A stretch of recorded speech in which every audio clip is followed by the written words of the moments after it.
Padà ya kó bá mi ìsàmúsọ̀nì ti fẹ́ràn Dẹ̀lílà rẹ̀ ìyàwó ọ̀ràn kó padà ya kó bá.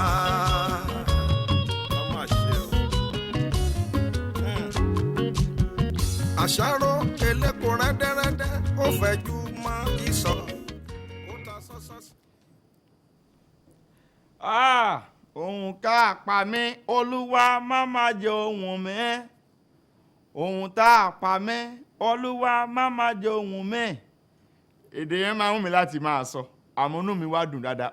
Ọ̀rọ̀ àmọ̀ràn tá a fẹ́ yọ lórí ẹ̀ ló jẹ́ ká bá bí orin yẹn wọlé.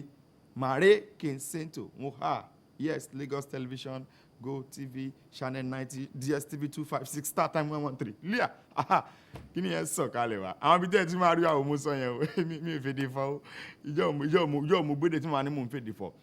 Gbogbo èèyàn pátápátá ni a kí pé a kú ìsinmi òní yìí ẹ káàsán gbogbo ẹni tẹ́ ti lọ sí àsàlátù tẹ́ ti dènà akínyìn bákan náà pé ṣe dáadáa ni ṣáàfíà ni ṣe gbàdúrà fún wa àwa ṣiṣẹ́ ìjọba tá a ti wà ń bí ìgbà míì ààrẹ mi láàrin láyè lọlé mo ojú ìyá mi nú ara rẹ mo ní ìyá sọ́rí mà á kú iṣẹ́ ìlú ṣe ìgbàdúrà fáwa náà tá a wà ń bí mo kí gbogbo èèyàn pátá pé àpò afẹ́rẹ́ yìí on your wonderful darling station Lagos Television nípínlẹ̀ Èkó ibẹ̀ láti ń dàbí ẹ̀dùn tá a ti ń rọ̀ bí òwe I remain your humble son Ọlálẹ́yẹ Bámidélé tí egbò ìdádé àti mọ́mí mọ̀ sí MC Àpàlà máa lémi lọ́mọ ẹlẹ́kọ̀ọ́lé ọ̀bàlẹ̀ aṣọ ìkọ̀lérùn máa ṣọṣe kan tàlàbùṣe ọmọ olóṣè méjì takọtabo ọmọ ọ̀ṣun òdìní ìgbàkún the microphone ambassador tí egbò èèyàn máa ń pè ní MC Àpàlà ó tún ti dé bó ṣe máa ń dé Fàájì Plus lẹ́tọ̀ yẹn ẹ wá nǹkan fìdílé ẹ jókòó Balenciaga ẹ jókòó Balenciaga Èkó ló ń pè bí gbọ́ngbọ́n tún máa kán sétò yẹn ju tàtẹ̀yìn wá lọ ẹ mọ̀ pé ọmọ lára àgbà ìdániwá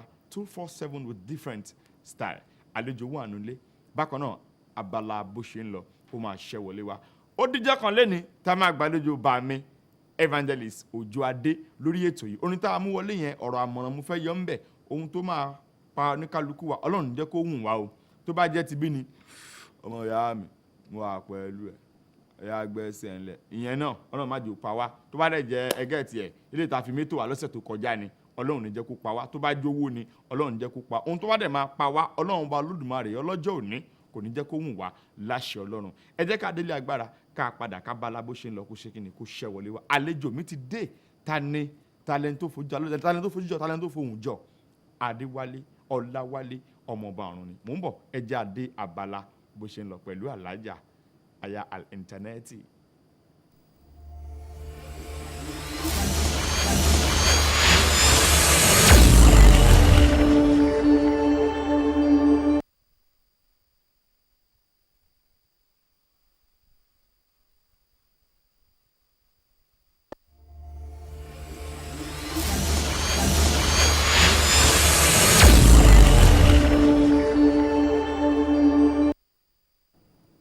Ọpẹ́ ló yẹ ọ́ bàbá olóore ìyìn ló yẹ ọ́ ọlọ́run ọba òsánà yẹ ọ́ ó ṣé o bàbá. Ẹ káàbọ̀ sórí abala bó ṣe ń lọ pẹ̀lú ìmọ̀ Bọ́lájí Babs Àdùnní ọ̀wọ́ Bátúndé OON ọmọ níyàwó maybe of Nigeria. Ẹ káàbọ̀ sórí abala ìkàrà ṣe máa ń ṣe ní gbogbo ọjọ́ mẹ́jọ nìyẹn. lórí abala ìjọ tòun kí ni mo mú wá fún yín ó pọ̀ lọ́lọ́kan òjọ̀ kan tó lórí abala yìí àsìdègò ní wájú ṣe kí ni wájú máa ń jára wá sí nìyẹn. ẹ wo abẹ̀rẹ̀ January 1 pẹ̀lú ayọ̀ àti àlàáfíà àti ìdùnnú ni a tún wá ń ṣe January 31st ǹjẹ́ ó tọ́pẹ́ àbí kò tọ́pẹ́ ó tọ́pẹ́ fún èmi àti yín ọpẹ́ ni fọ́lọ́run tó ní kí èmi àti yín káyọ̀ ṣe January 31st á tún wá mú February ọdún 2021 náà ṣe kí ni òun náà ń lọ wẹ́rẹ́ nìyẹn kọ́lọ́run jẹ́ kó jẹ́ ọdún ayọ̀ fún gbogbo wa pátápátá ni. àmọ́ ohun tó gbómi lórí ètò gangan lọ́jọ́ tòní ẹ̀yin aráalé mi ẹ̀yin olólùfẹ́ bó ṣe ń lọ Fàájì Plus LTV 8 àwọn aráabí yìí tún ti dé ó tún ń jà rànyìnrànyìn nígboro pé COVID-19 vaccine ó ṣe kí ni ó ti wà ní Nàìjíríà ẹ wá ra ti yín lọ́wọ́ pọ́ọ́kú ẹ̀yin ọmọ ìyá mi ẹ jọ̀ọ́ ẹ má lọ ṣe kí ni ẹ má lọ ra wọlé o anywhere tẹ bá ti ń gbọ́ tó ń ṣèpolówó ẹ wá gbọ́ bẹ́ẹ̀ vaccine lówó pọ́ọ́kú my dear ẹ má dá wọn lóhùn àwọn aráabí ni COVID-19 àti cheaper price affordable price irọ́ ni yo ẹjọ́ yẹ ká ṣe kí ni ká dìnà sírò àwọn nǹkan bẹ́ẹ̀ nítorí pé ẹ wo àjọ NAFDAC wa wọ́n ṣiṣẹ́ takuntakun báyìí Mọ́jútọ́lá wọ́n ṣe kí ni wọ́n ṣe takuntakun lórí ẹ wo COVID-19 vaccine ní gbogbo àwọn COVID-19 center ló máa ṣe kí ni wọ́n máa ṣètò ẹ̀ fún wa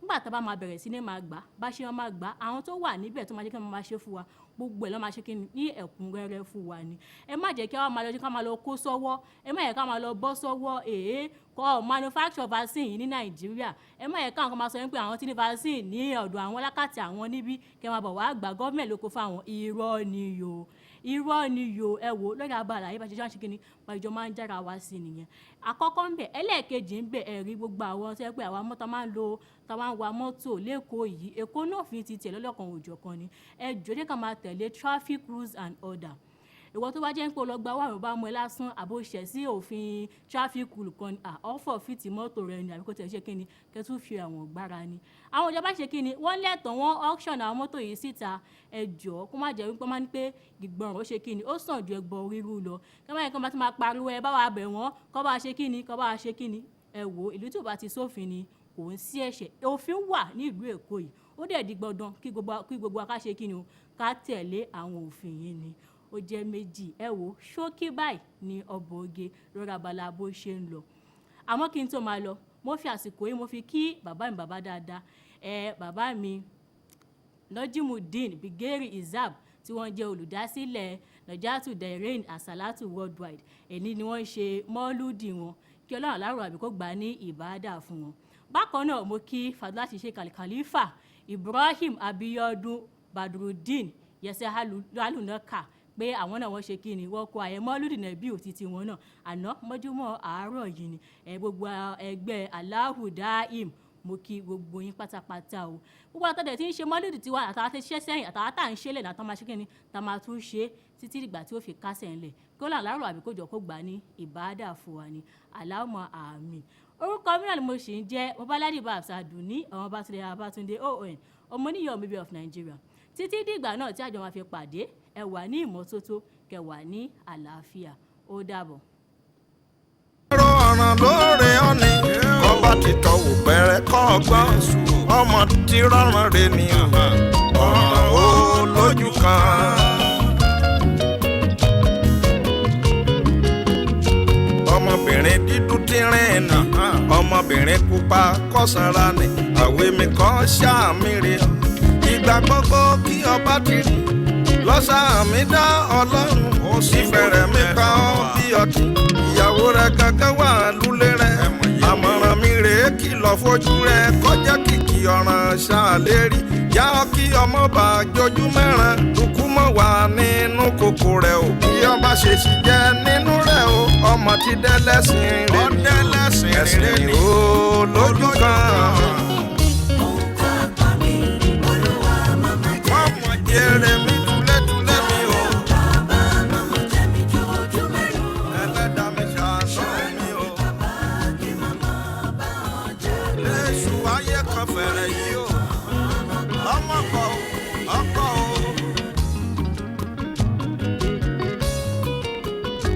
Àwẹ̀ mi mọ gbọ́ kinní kan o. Àwí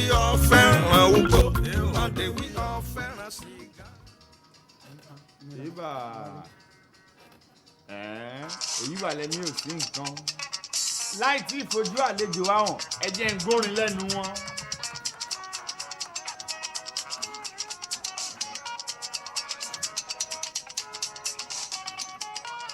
ok ọmọọba ẹgbẹ́ òun sókè ẹjọ́ gbóhùn yín láti ilé ẹ má ṣojú wọn ẹ kọ̀ọ̀kan ni ẹjọ́ gbóhùn yẹn.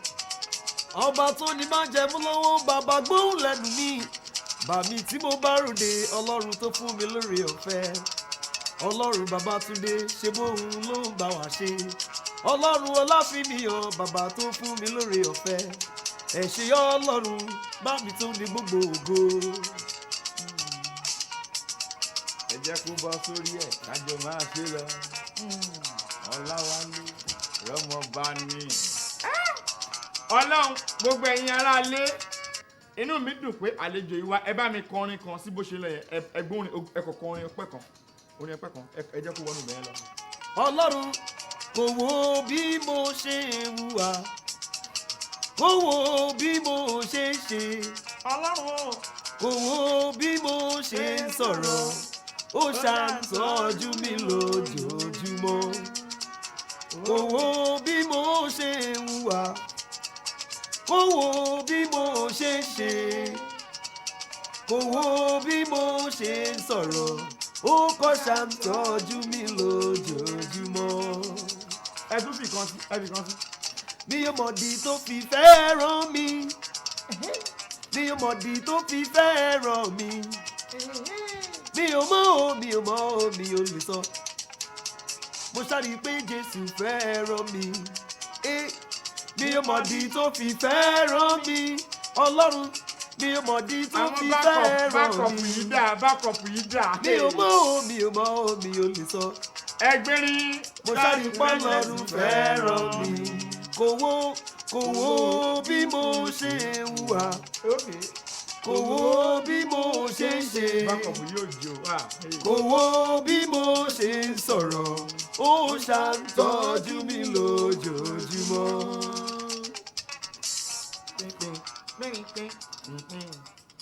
Ọlọ́run thank you bring it down Ọlọ́run bá ń gbọ́ ó yẹ kí gbogbo full band yẹn wà lórí stage yìí àwa set wọn sí ẹ̀yìn kámẹ́rà báyìí torí COVID-19 because of social distance ẹgẹ́ tiẹ̀ wọ́n tó bí 14 nínú ibi tá a wà yìí inú mi dùn láti gbà yín ní àlejò ẹ káàsán sáà ẹ jẹ́ n fi elbow kí ohun mi kí n bọ̀ yín lọ́wọ́ elbow greeting ni thank you very much for coming kí ni orúkọ yín gangan lẹ́kùnrẹ́rẹ́. My name is Ọláwálé. ẹ wo àwọn ará ilé fẹ́ wò yín nínú kámẹ́rà yẹn. Ọláwálé Ọmọba Ọ̀run. Ọláwálé ọ̀hún kí ni orúkọ tí bàbá àti màmá sọ yín jọ sọ lọ́jọ́ mẹ́jọ. Wow, Ọláwálé Karim. Wow, Ọláwálé Karim. Ọláwálé Karim. ẹ tó ti fi wow yẹn sí kọ́lọ́ ń ṣàánú. Now are you a Christian? Kí ni background ṣe Christian gan àbí Muslim? Wow, my background is Muslim ni dad mi. Why my mom is Christian? Okay, dáàdi yín ni Muslim. Dad wa ni Muslim, mom wa ni Christian. Kí wàá ní Muslim name ti yín báyìí káṣíwí tí lórí tẹlifíṣàn báyìí. Muslim name mi Lukman. Alhaji Lukman tọ inú Alhaji Lukman ti wà nù ṣọ́ọ̀ṣì báyìí tán ti ń kọrin Jésù wọ́n ti ń kọrin sí Ọlọ́run káàkiri dẹ̀ ni wọ́n ń kọ. Báwo ni music ṣe bẹ̀rẹ̀? Wow, ó ti bẹ̀rẹ̀ láti máa ló ti bẹ̀rẹ̀ láti inú oyún. Láti inú oyún. Láti inú oyún. Lẹ́tí ń kọrin wá o. Àti kékeré ẹ̀ ni mo ti ń kọrin. Ní mọ́ṣáláṣí. Ẹnu omi ò kí n kọrin mọ́ṣáláṣí rárá gbogbo time yẹn then mọ́mí wa máa ń lọ sí church ni dáàdù wa máa ń kírun so kò dira wọn lọ́wọ́ wọ́n gbà wọ́n láàyè láti jẹ́ kó máa gbé wa lọ sí church so from there ìmísí Ọlọ́run dẹ̀ dé. Ìmísí Ọlọ́run dẹ̀ dé ilé ìwé wulẹ̀ wà lọ kókó. Wow, I went to. Gbogbo kọ́ lẹ́yìn fi wàhù sí. Ìlọrọ grammar school. Àjọ máa lò lé nìyí. Ìlọrọ grammar school. Níbo nìyẹn wà? Ìlọrọ grammar school wà ní cement bus stop ní Mongoro. Ilé ìwé wo lẹ lọ láti kékeré? State primary school. From State primary school I graduated to Ìlọrọ grammar school. From Ìlọrọ grammar school to Abibat Mogaji Millionaire Senior Secondary School. Now nísìnyí kí ló mú ohun tẹ́ ń lò yẹn gangan wá torí ó ní àgbà ọ̀jẹ̀nu olórin kan tó jẹ́ pé òun yẹn ó ti wà rẹ́gísítà àti gbìyàn ṣé o tí mo ti bá yan olórin ìpàdé Abẹ́òkúta ni mo ráhùn bá mi kàn bóyá mo ní láti dúró cause wọ́n ní ká má wọlé mo ṣe id card journalist wọn ní ó wà MC Àpàlà wà ẹ wọlé nígbà máa débẹ̀ mo meet bọ̀dá lórí stage mi lẹ́tún kọrin báyìí gbogbo ẹ̀ náà gbogbo nǹkan tó ń lò yẹn pátá ni ẹ̀ ń lò báwo lẹ ṣe rí ohun yẹn gangan mú torí ẹ gbọ́dọ̀ má kọ́ kẹ́ ẹ má ṣe Ọlọ́run o. Bẹ́ẹ̀ni ohun tó ṣẹlẹ̀ ni wípé gbogbo nǹkan láyé ọlọ́run ni ọlọ́run ni ọ̀rọ̀ ẹni bọ́lọ́run bá sọ pé òun dé kò sẹ́ni tó lè bì láyé bí bàbá bá sọ pé òun dé kò sẹ́ni tó lè yẹ̀ lọ́wọ́ wò bàbá dé sínú ayé mi ló ṣe fògo mi hàn láyé ohun tó ṣẹlẹ̀ ní pé mi ò lọ kọ orin lọ́dọ̀ anybody mi ìdẹ̀ gbọ́ orin yẹn kọ́kọ́ tó dé pé mò ń kọrin ọlọ́run kọ̀ dídì ó kọ̀ wò ó níṣe pé ọmọ yìí ó yẹ kó dìde torí ibi tí mo ti jáde wá ó kọ̀ tiẹ̀ bless mi ni. táwa ló lórin tẹ nífẹ̀ẹ́ sí torí ohun tí mo ṣì ń gbọ́ yìí náà àwọn aráàlú àti máa wo ibi tóhun yẹn ti wá kí ló ṣẹlẹ̀ pẹ̀lú ohun yẹn àti ìbáṣepọ̀ láàrin yín àti ohun yẹn kò ohun tí mò ń gbọ́ yẹn ẹ̀yin náà lè máa padà dárúkọ ohun tẹ́ ń gbọ́ yẹn fún ara yín. àwọn tó jẹ́ ọ̀gá mi àwọn àgbà ọ̀jẹ̀ àwọn tó jẹ́ ọ̀gá mi dáadáa tó jẹ́ mẹ́ńtọ̀ mi dáadáa tí mo fẹ́ràn jù láti máa wà pẹ̀lú tàdé jẹ́ máa ń wà dáadáa àwọn náà ni Dr. Lanre Teriba Atorise. I said it. And Dr. Damilare Melody. mo sọ náà tó èèyàn lè wà kó máa láwọn ọlọ́run Lagos television lọ́wọ́ wọn ò wé kí ní ẹ̀rọ wá láti ibì kan ni kí ló wá kí wá ní ìbáṣepọ̀ láàrin ẹ̀yin àtàwọn olórin tí ẹ̀ lóhun wọn. ohun tó ṣẹlẹ̀ ni pé ìbáṣepọ̀ wa ó dánmọ́rán because inú kan lọ́rùn fún wa lórí ọ̀fẹ́ láti máa lò so àjọ máa ń ṣe tá a bá ti pàdé pẹ̀lú àwọn màmí mọ̀mí Tọ́pẹ́ Àlàbí Esther Ìgbẹ́kẹ̀lé gbogbo àwọn alápánlá gbogbo àwọn olórin bẹ́ẹ̀. ìjọ wo lẹ wá jáde tẹ́rí pé ẹ lọ òde yìí èèyàn kan tó wà ládùúgbò yẹn wá bá yín pé bọ́bá yìí lóhun aládùúgbò mi sálágbó rẹ̀ wá lọ́wọ́ ẹ̀ èkó bá lọ ń pè bí yìí ṣòwò lẹ lọ bẹ́ẹ̀ tí nǹkan bá yẹn ọkọ. ó ti lọ oríṣiríṣi tí ó ṣe 5 tí ó ṣe 6 tí ó ṣe 7 tẹ́pẹ́ àwọn kan máa bá wa pé ohun ẹni ló ń lò. wọn ṣáyìn wọn gún yẹn fresh irọ́ ṣáà ayẹta wà bí ayẹta ò sí ọlọ́run ní o Kùránì àti Bible. ohun tó ṣẹlẹ̀ ni pé akọ̀tì ẹ̀ ní láti tọ́ bá ní pé ẹ gbọ́dọ̀ fún wa lówó ń bí kíní kankan máa disturb wa we have to settle them. ẹ máa fi ti akọ̀tì késàrì fún késàrì láti lè jẹ́ kó jẹ́ ká rọ́nà lọ. wonderful inú mi dùn gan pé a pè yín pé ẹ̀dẹ̀ jẹ́ wa èmi náà ti bá yín pàdé káàkiri àwọn eré gbá òkú wedding gbogbo ẹ̀ pátá Ọlọ́run ràn yín lọ́wọ́ láti máa ṣe àwọn ará ilé ìfẹ́ bá yín sọ̀rọ̀ àbí kan ní gbólóhùn kan fún yín ẹ bá mi fi ẹ̀rọ ìbánisọ̀rọ̀ kan sì lè pè yín àti àwọn ẹ̀rọ ayélujára yín ní ìṣẹ́jú kan kóra àti ń lọ. The number is 070 okay 84 95 99 71. ẹ pè díẹ̀ díẹ̀ lẹ́ẹ̀kan sí. 070 okay 84 95 99 71.